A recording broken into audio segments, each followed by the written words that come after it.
President Biden enters his second year in office, fighting to pass his signature legislation in a divided Congress and facing the lowest approval ratings of his tenure. Joining me now to assess the last 12 months of the president's term and where he goes from here are two Democratic Party strategists.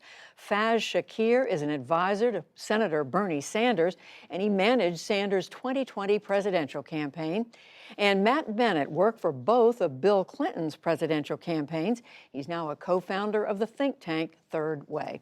Hello to both of you. Great to have you with us. Faiz Shakir, I'm going to start with you. We heard President Biden say yesterday that, yes, it was a year of challenges, but there was also enormous progress. How would you size up his first year in office?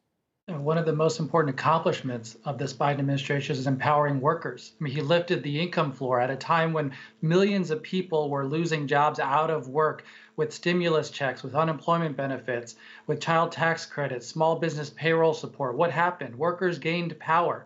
They got the ability to change jobs, move jobs. And as a result, if you look at household wealth and wage gains among the people in the bottom 50% of America, they are increasing. That is a huge accomplishment. It reverses decades of a trend of working class people losing. And so that is one of the most major accomplishments. Obviously, there's still business left undone. We haven't done the structural changes to provide things like paid leave, address climate change, expand health insurance. Those are the economic challenges experienced during COVID that still haven't yet to be fully completed. And I'm hopeful that they will be. Matt Bennett, how do you see the first year?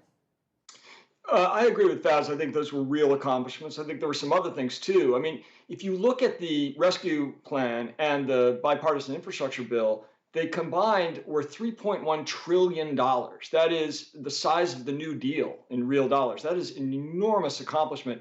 And he's going to be addressing these infrastructure problems for the first time really since the 1960s in a big and concerted way.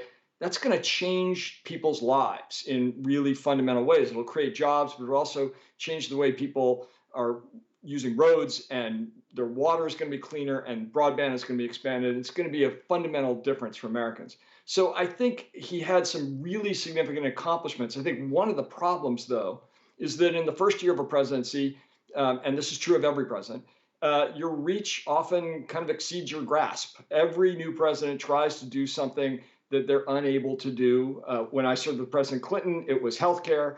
President Obama couldn't get cap and trade legislation done.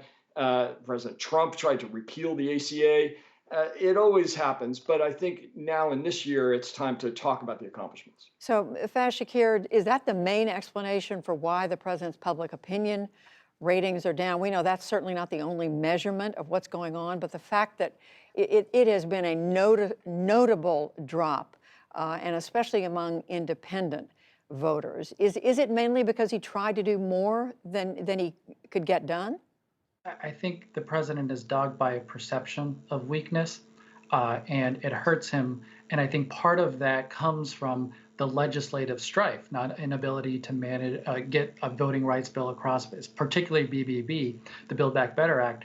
And in my view, I have disagreements of Matt on this, is that Joe Manchin, more than any other person in America, has been responsible for Biden's falling political standing, because with the perception of Biden being seen as weak, it looks like Joe Manchin's in charge. It's President Joe Manchin that we have to cater to. And as a result, we haven't had votes in the Senate on this critical piece of legislation. We've had months and months of negotiations.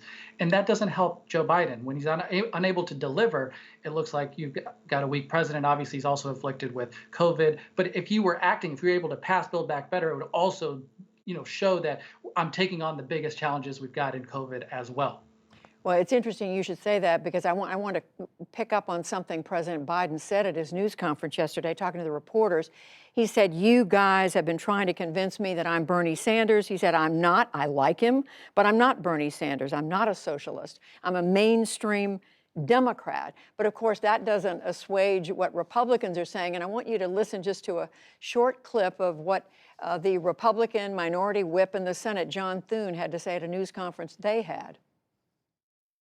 Pretty much on every level, you can go right down the list. This administration has been a failure, and I believe the only way they can fix and cure that is to quit listening to the far left, to get away from the radical agenda that is driving their decision-making process, and come to the middle. So Matt Bennett, I don't expect you to necessarily agree with the Republican line of thinking, but is there a seed of a problem? How do you see whether the president has been leaning too far to the left or not? Well, first of all, just to be clear, I definitely do not agree with Senator Thune or what the Republicans are saying about Joe Biden or about Democrats. But it is true that Joe Biden inherited a very, very broad coalition and a very narrow congressional majority. I mean, he has no margin at all in the Senate and a 3 or 5 vote margin, depending on the day, in the House, which means he has to kind of negotiate between people as far apart ideologically as folks like Bernie Sanders and Joe Manchin, or Congressman Ocasio-Cortez and Joe Manchin. That's a pretty tough thing to do when you can't lose any of their votes. And I think during that first year, when he was trying to do really big things legislatively, and he achieved some, and he might achieve more, that's where he kind of ended up. I think now, though, is a moment to pivot and to start to talk to the American public in ways that he was talking in 2020. And as he said yesterday, he's a mainstream Democrat. He's very good at talking to folks about the problems in their lives the way that really resonate. And I think that's what he'll do. Faz Shakir, is that going to work? I mean, is that the formula for 2022?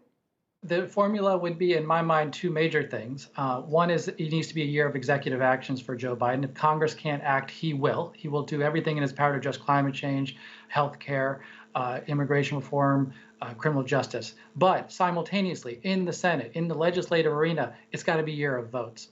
And I think we've been dogged by this. I mentioned, Judy, that we haven't had any votes on Build Back Better, right, for months and months. And I'm glad that Senator Schumer took a vote on voting rights. Now it needs to happen on Build Back Better. And if it were to fail, I think we continue with breaking that out, as the president suggested, and having votes on each piece. Do you want to reduce prescription drug prices? Let's put it up for a vote. Let's see where they stand. And I think that also serves a political benefit, Judy, as you head into the 2022 midterms, to say, make the choices clear for the American public. Who stands where?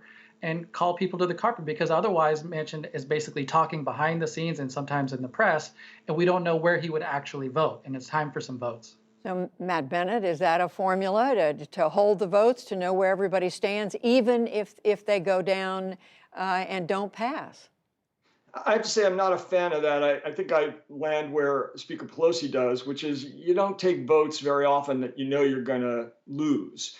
Look, I think they had to do that on freedom to vote and the Lewis bill. Those were very important, and I think Senator Schumer was right to bring those up. But I don't think you want to have a series of votes in either House of Congress where you're in the majority and you keep losing. I do think, though, that there will be behind-the-scenes negotiations that continue with Senator Manchin over Build Back Better. Faz and I actually agree we should pass that bill. We hope that Senator Manchin comes around on that. But I also think that President Biden needs to get out there and start talking to people about the things that you were talking about at the top of this broadcast, about inflation, about COVID, about the things that they are struggling with. I think he's very good at doing that, and I think that's what he'll do. So much to consider. We thank the both of you, Faz Shakir and Matt Bennett. We appreciate it. Thank you.